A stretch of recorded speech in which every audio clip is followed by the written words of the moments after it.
할렐루야. 여러분들 일주일 잘 지냈어요? 요즘 어제 이제 목사님이 교회 일을 마치고 집에 가려고 딱 가보고 하고 좀 이제 마음을 정리하고 이제 말씀을 준비하려고 산책을 하려고 밖에 나가는데 왜 이렇게 바람이 많이 부는지. 목사님이 원래 몸에 열이 많아서 추위를 잘 못 느꼈거든. 그런데 이제 30대 후반에 이제 들어가다 보니까 몇 살인지 물어보지 마요. 이제 슬슬 추위를 많이 느끼기 시작했어. 바람이 느니까 아직 그 정도는 아니지만 약간 뼈가 살짝 시린 느낌? 찬바람이 부니까 좀 그런 게 조금 있어요. 좀 이번 주에 계속 왔다 갔다 하는 날씨 때문에 좀 고생을 하거나 또한 추위를 잘 타는 친구들은 조금 많이 추웠을 것 같은데 여러분들 건강관리 잘하고 여러분 다 지금 겨울방학 했죠? 네. 설마 겨울방학 안 한 친구 없지? 그거는 이제 학대예요. 이런 추운 날씨에 학교 다니는 거는 학대야. 목사님도 안 가. 학교 3월에 가. 자, 여러분들 이 방학 때 방학이 시작이 돼도 여러분들은 또 학원 다니고 또 여기저기 다니고 해가지고 여러분 방학이라도 여러분 분주하고 바쁠 걸로 알고 있습니다. 그쵸? 그럼에도 불구하고 여러분들이 바쁘고 분주할 때 뭘 해야 되냐면 말씀과 기도와 찬양을 늘 가까이 하는 경건의 삶을 여러분들이 살아야 합니다. 왜냐하면 우리는 그냥 일반적인 그냥 평범한 사람이 아니라 우리는 하나님으로부터 사랑을 받고 하나님 나라를 약속받은 하나님의 백성이기 때문에 우리를 사랑하시는 그 하나님의 은혜가 우리에게 너무 커서 그 하나님과 날마다 친밀한 사귐을 살고 그러니까 우리가 어떻게 바른 삶을 살아가야 될지 알기 위해서는 우리가 도덕적인 삶도 중요하지만 항상 말씀을 가까이 하고 말씀을 묵상하고 기도하고 찬양하는 습관이 우리의 삶 가운데 깊이 들어와야 여러분들이 하나님과 동행하는 삶, 하나님과 친밀한 사귐의 삶을 여러분들이 살아갈 수 있습니다. 그렇기 때문에 겨울방학 이 방학 안에서도 여러분들이 분주하고 바쁘겠지만 여러분들에게 주어진 그 경건의 삶, 신앙의 삶을 꾸준히 살아가서 하나님 앞에서 하나님과 함께 동행하는 삶을 여러분들이 살아가기를 예수님의 이름으로 축복합니다. 여러분들만의 혹시 소울푸드 있어요?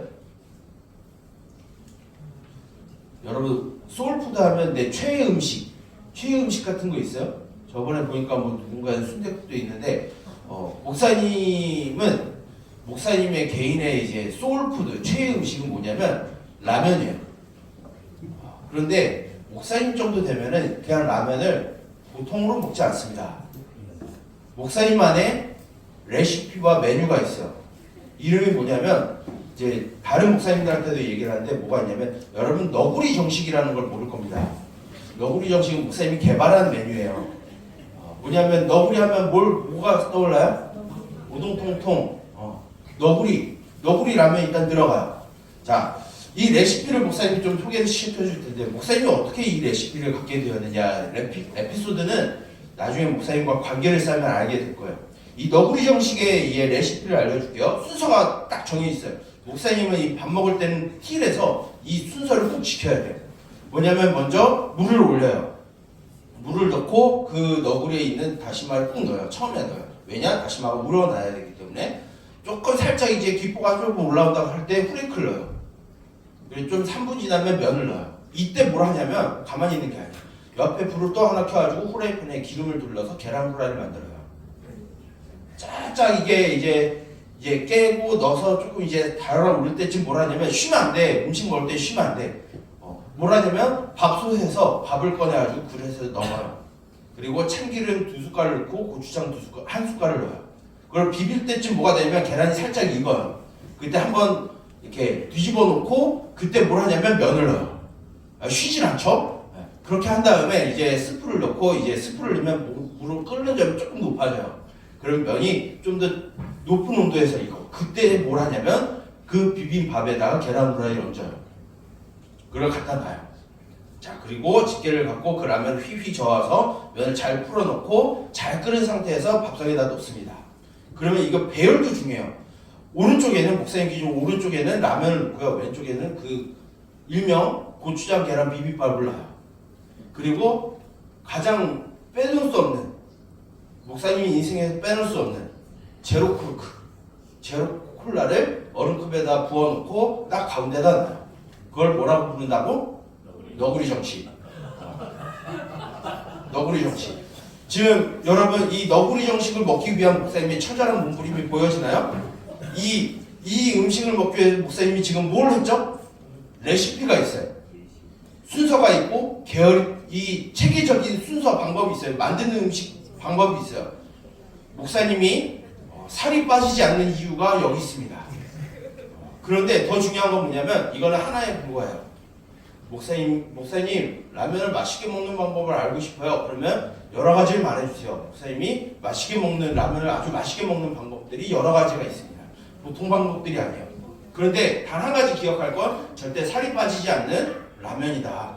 일반 라면도 살이 빠지지 않는데 목사님이 말한 메뉴로 라면을 먹으면 평생 살이 빠질 일이 없다.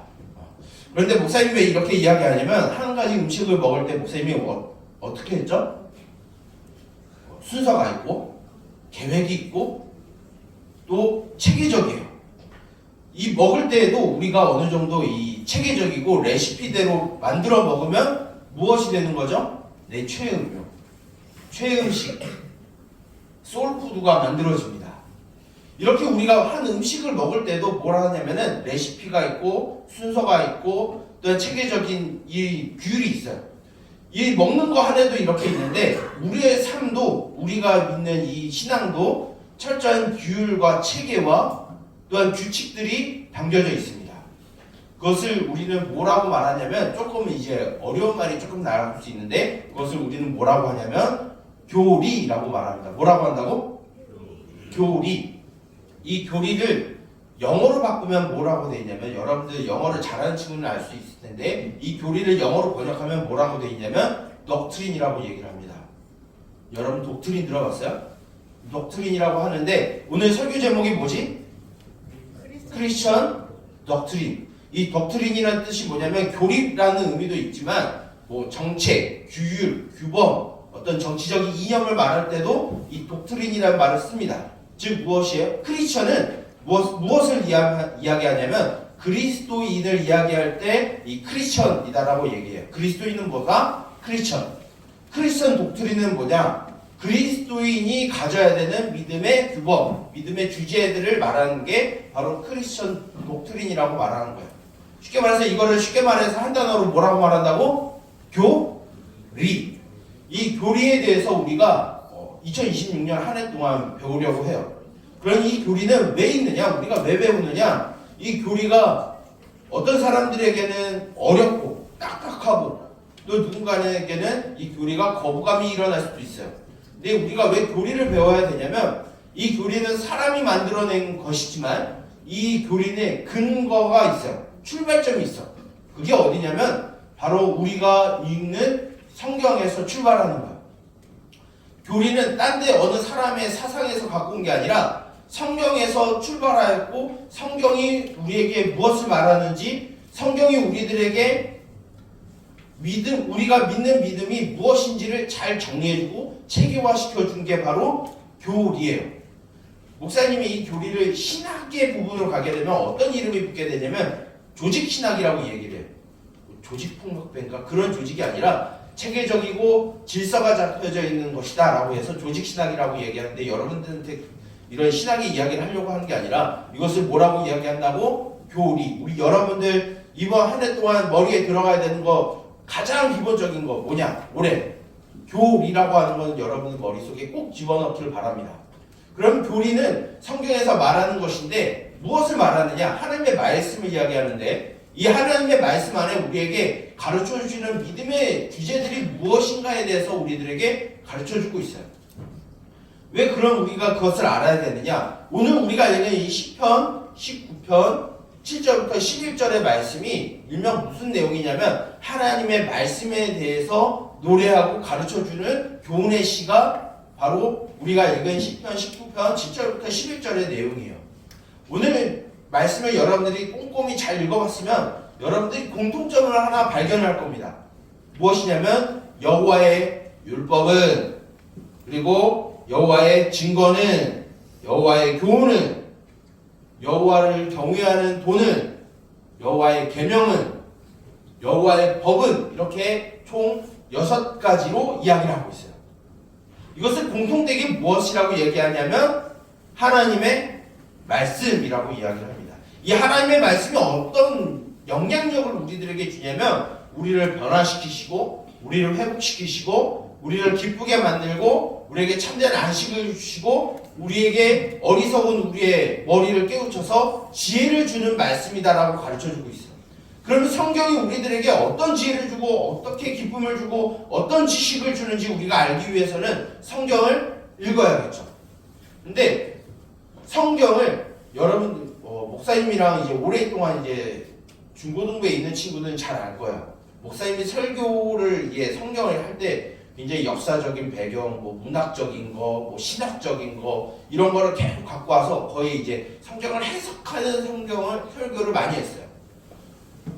그런데 중요한 건 뭐냐면 그렇게 하면 그런 시간을 걷기 위해서는 여러분들에게 시간이 짧게 걸릴까요? 오래 걸릴까요? 이런 방법으로 여러분들이 성경을 읽으려면 최소 몇 년이 걸리냐면 최소예요. 최소 2년 걸려요. 이렇게 자연스럽게 하기 위해서. 괜히 목사님이 7년 동안 신학을 공부한 게 아니야. 이 작업을 하기 위해서 7년을 배워요. 그런데 교리라는 건 뭐냐면 단순간 안에 짧은 시간 안에, 물론 짧진 않아요. 이것도 한 1년 배워야 돼. 그래서 1년 하는 거예요. 이 짧은 시간에 성경이 말하고 있는 믿음의 주제가 무엇인지를 차례대로 정리해 놓는 게 바로 교리예요. 그렇기 때문에 여러분들이 교리를 알아야 성경이 우리에게 무엇을 가르치고 우리가 무엇을 믿어야 되는지에 대해서 우리가 알 수 있어요. 이 교리를 가장 정확하고 가장 체계적으로 정리한 한 사람이 있는데 그 사람의 이름은 무엇이냐면 존 칼빈이라고 하는 사람이 있어요. 이 칼빈이라는 사람이 쓴 책이 하나가 있는데 굉장히 두꺼워요. 그 책의 이름이 뭐냐면 기독교 강요라고 하는 책이에요. 기독교를 강요하는 건가? 그 강요의 그 강요가 아니고요. 좀 무슨 말하냐면 교회에서 가르치는 것, 성경에서 가르치는 것을 자세하게 설명한다라는 뜻에서 기독교 강요라고 이야기를 하는 거예요.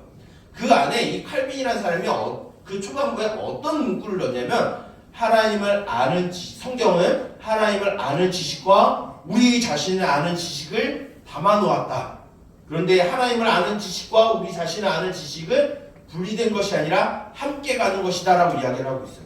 즉 성경에서 말하는 것, 성경에서 우리에게 믿음의 가치를 알려주는 그것은 결국 무엇을 이야기하냐면 우리가 하나님을 아는 것과 그리고 우리 자신이 누구인지를 아는 것에 대한 내용을 담겨놨다라는 거예요. 그래서 교리에 대해서 우리가 선입견이, 목사님도 그랬어요. 어렵고 딱딱하고 이해하기 힘들고 막 이런데 교리를 딱 한마디로 이야기하면 뭐냐면 하나님을 믿고 아는 것과 나 자신에 대해서 아는 지식을 가르쳐주는 것이라고 정리하는 게 바로 교리예요. 목사님 개인적인 얘기를 하냐면 목사님은 신학을 몇 년 공부했다고? 7년 공부했어요. 이 7년 공부하는 중에 제일 목사님이 꺼려했던 과목이 교리예요. 왜냐하면 어렵기도 하고 목사님은 교리에 대한 선입견이 있었어요. 목사님이 청년 시절 때 초등부 교사로 있었을 때 어떤 일이 있었냐면 교리에 심취한 집사님이 있었어요. 여러분들 말하면 모르는 그런 교리서가 있어요. 뭐 웨스트민스터 뭐 이런 건 나중에 이야기하고 그런 거에 심취한 집사님이 있었어요. 그 집사님이 뭘 하냐면 그 교리를 가지고 사람을 재단해요. 평가하고 판단하고 정죄해요. 그래서 그 사람이 또는 청년이 상처받고 아파하고 실족하고 더 이상 봉사를 하고 싶지 않은 그런 상태까지 이르렀어요. 그런데 그걸 깨닫지도 못해요. 그걸 보고 교리에 빠져버리면 저렇게 사람이 냉대해지고 사람을 그냥 자기 기준에 판단하고 잣대를 들고 사람을 힘들게 하는 거구나. 예수님이 말한 그 율법에 빠진 바리새인이 될 가능성이 높구나.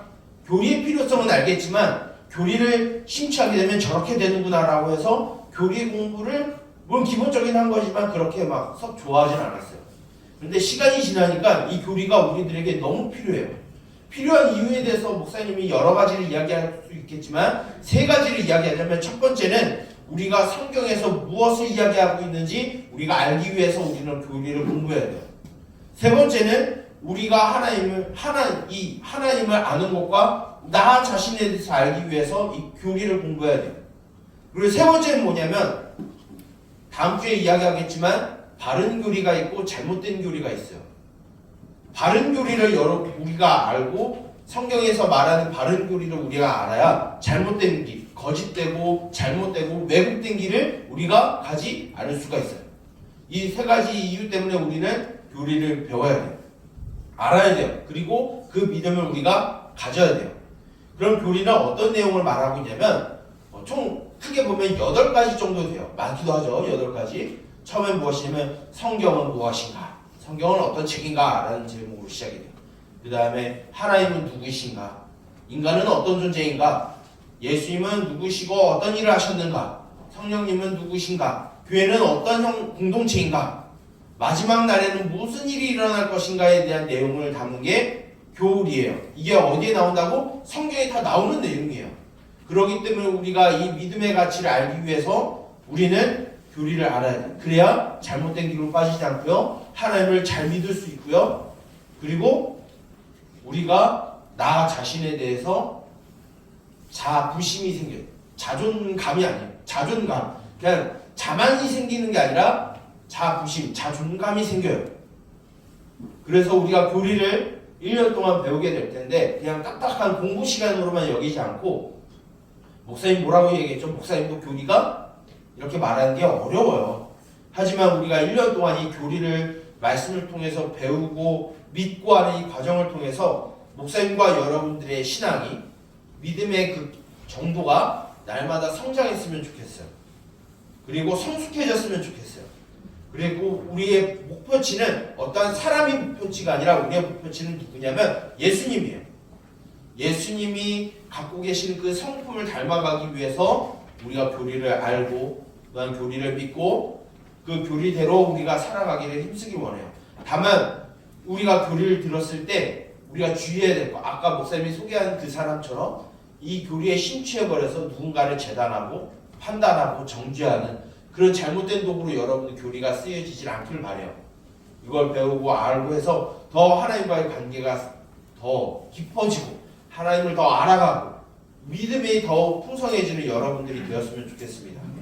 그래서 2026년 마지막에 우리 나 자신을 보았을 때 2026년 1월보다 2026년 12월을 돌아보니 내 신장이 한 요만큼 큰 것 같아.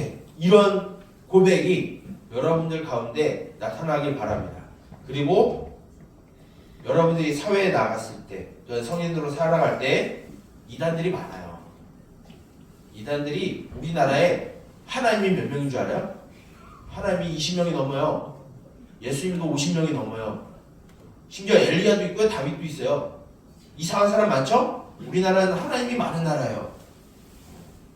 그런 잘못된 교리에 여러분들이 그런 잘못된 가르침에 빠지지 않기 위해서라도 여러분들이 바른 교리, 정통 교리, 이 교리는 갑자기 만들어진 게 아니에요. 2000년 동안 교회가 있어 오면서 이 말씀을 연구하는 사람들이 믿음의 본을 잘 정리하기 위해서 만들어낸 게 2000년 동안 이 교리가 만들어진 거예요. 우리는 갑자기 나타난 건 뚝딱 도깨비 방망이처럼 뚝딱 나온 게 아니라 2000년의 긴 역사 속에서 많은 믿음의 선배들이 만들어낸 정리된 것이 교리예요. 이것을 우리가 배워서 우리가 믿어서 우리가 날마다 성장하고 성숙하는 믿음을 가지고 날마다 주님과 깊은 상인 가운데 살아가는 목사님과 여러분 우리 도문교회 3D 중고등부가 되기를 예수님의 이름으로 축복합니다. 기도하겠습니다. 살아계신 하나님 아버지 감사합니다. 우리에게 주님의 말씀을 주시고 그 말씀을 통하여서 우리가 무엇을 믿고 어떻게 믿음으로 살아가야 될지에 대한 질문이 우리 가운데 있게 하여 주시옵소서. 살아계신 주님, 우리가 하나님의 말씀을 그저 무거운 책으로만 여기고 허상에 가까운 판타지로만 여겨지는 것이 아니라 우리가 무엇을 믿고 알아야 되고 어떻게 살아가야 될지에 대한 교훈을 이 말씀을 통하여 얻게 하시고 또한 특별히 주님의 통로로 만들어주신 이 교리를 통하여 더 하나님의 말씀을 우리 마음 가운데 더 깊이 새기는 2026년이 되게 하여 주시옵소서. 살아계신 주님, 우리의 믿음이 더욱 성장하기를 원합니다. 성숙하길 원합니다. 제자리에 있거나 더 밑으로 내려가지 아니하고 예수 그리스도를 향하여 우리가 자라나길 소망하오니 성령으로 우리를 말씀으로 가르쳐 주시고 성령님이 우리의 길을 인도하여 주시옵소서. 이 모든 것을 예수님의 이름으로 기도드립니다. 아멘.